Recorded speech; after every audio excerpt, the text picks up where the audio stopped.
النهارده بقى معانا عصير قمر الدين بطريقه سهله وبسيطه. طبعا العصير دوت مشهور جدا في رمضان.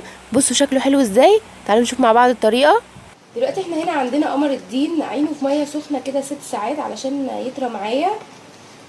لان هو قبل ما نحط له الميه السخنه بيبقى بالقوام دوت، فطبعا مش هنقدر نضربه في الخلاط، فلازم ننقعه.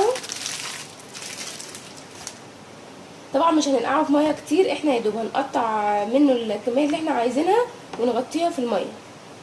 دلوقتي بقى انا عندي خلاط هنا، هنزل فيه الكميه بتاعتي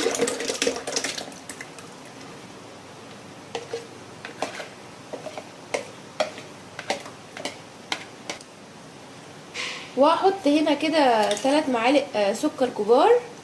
طبعا السكر هتحطوه حسب ما انتوا عايزين تزودوا عايزين تقللوا براحتكم.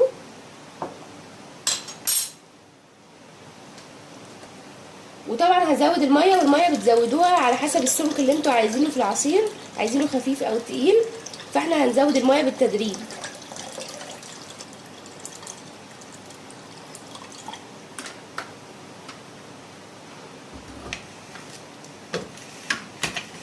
احنا بقى دلوقتي هنضربه في الخلاط لحد ما يدوب معايا السكر والخليط نفسه، وبعد كده هنرجع لكم. خلاص انا ضربته كده وده القوام معايا. عايزين تتقلوه عن كده ممكن تقللوا كميه الميه، عايزين تخففوه ممكن تحطوا ميه كمان وتضربوه مره كمان.